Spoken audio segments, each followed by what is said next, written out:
Welcome back to Greg Plays Games. Today we have my top 5 Super Mario 3D World levels. Thank you for checking out this video. Don't forget to subscribe to the channel and to like the video, and with that we will get into today's video.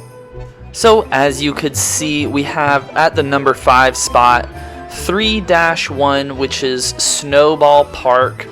I feel like the Mario games do a good job of representing each of the seasons, and I feel like they do an especially good job of the winter seasons. I love this level because it's kind of the first time you get introduced to some of the items. I highly doubt that this is the first level with Tanuki Suit. Obviously it's been in previous games, but as far as this game, I think it's showed up before. But you also get to have a little fun with the ice skates, and I love that they ended up implementing this item a little more in Bowser's Fury, because it's just kind of a fun item to goof around with.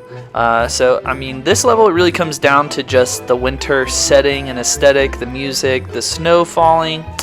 Just a super relaxing level with a lot of fun little items and power-ups to use.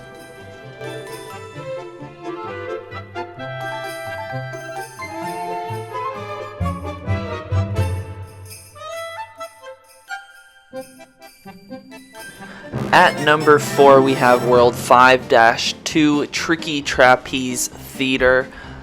This is actually one of the harder levels. Well, really just, I don't know why, I kind of struggle with the trapeze part of this level a lot, and in some of the other levels where they include it too. I don't know, there's just something about the timing that I really struggled with, especially as Toad, since Toad's jump was a little lower than some of the other characters. I found it very difficult to time the trapeze right. But I kind of like that it's challenging. I kind of like that it incorporates some of these other elements like the trapeze that just kind of make it stand out from some of the standard 3D world levels. So I kind of find this level difficult, but I kind of like it for that, and it's a nice little change of pace from the rest of the levels as you watch me die.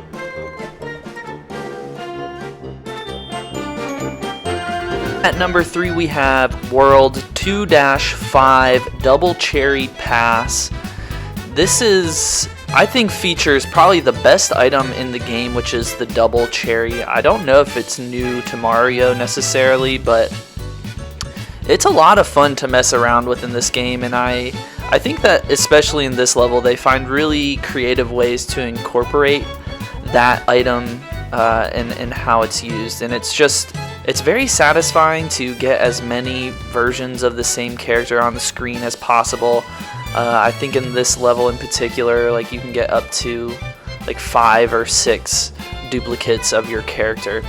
So I also just kind of love the pink art style on this level, and the music on this one too. This part of it where you kind of have your cherry power up and a ton of your duplicate characters, just super fun as you just kind of throw fireballs at all these little band members, all these band dweebs.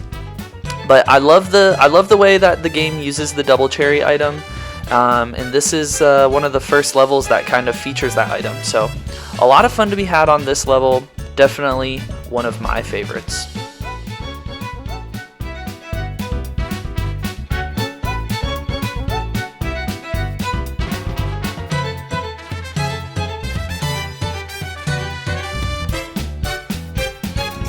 At number 2 we have World 5-1 Sunshine Seaside. I think one of the biggest initial flaws of this game in its original release was that it was a very linear game. You were on a time limit. There was a bit of a fixed camera, so I think a lot of people had wanted Mario 64, where you have environments you can freely explore, and I definitely, that's my favorite part of Mario. I love this game, and the lack of exploration was definitely something I wish there was more of, but I feel like this level in particular embodies some of the explorative nature qualities of the Mario games. So you kind of have this open world or overworld where you're finding the keys to progress in the level, and it does get pretty linear in various parts of the level, but I love that there is just this moment of exploration and, you know, finding this gold shell and finding different power-ups and items throughout the level that make this level especially fun. I also love the beach setting. The beachside kingdom in Mario Odyssey was one of my favorite levels, and I think Nintendo just does a really good job with the beach environments, and their water just always looks so pristine and sparkly, and like you want to be in this location. So always a sucker for the beach levels in Mario games, and this is one of my favorites.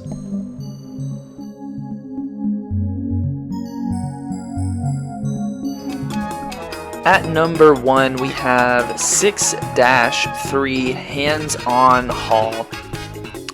I think this is one of the, well, I think it's definitely one of the best. Obviously, this is a subjective list, so your number 1 might be different. But this is another level that it takes a combination of linear and a bit more explorative. So it starts off pretty linear with you going through the different hallways and, you know, progressing through the challenges at first, and then later in the level it opens up and you're kind of outside this building, and you know you're collecting more keys and there's a little more to explore. But I just love some of like the creativity with the hidden doorways behind the panels, and you know, just the Enter the Dragon Bruce Lee inspiration. I could be off base on that, but just a really fun level with a different art style from a lot of the other levels. Some of the levels are pretty generic in ways, but this one has a very distinct style and aesthetic, and I definitely appreciate that. I don't love some of the touch functionality on this level of having to use motion controls, but you kind of get over it. But yeah, just a lot of fun, a lot of cool items, a lot of cool challenges, great music as always. Yeah, just overall probably my favorite level in the game. It was very difficult to compile this top 5 list because there's just so many great levels in this game. If you haven't had a chance to play this Mario game, I would highly recommend it, especially because you do get Bowser's Fury along with 3D World. So you kind of get the best of both worlds, in that you get the linear challenge-based platforming Mario, and also the more open-ended with Bowser's Fury. If you're not a huge fan of the 3D World game style, you know, it kind of offers you that other side of things. So all in all, a great game package, but a lot of really creative Mario levels to be played. So thank you for making it this far in the video. If you've made it this far, please consider subscribing to the channel. If you aren't already, definitely drop a like if you like the video. And leave me a comment what some of your favorite Super Mario 3D World levels are, or just Mario Worlds in general from other games. Thanks for checking out the video, and see you guys next week.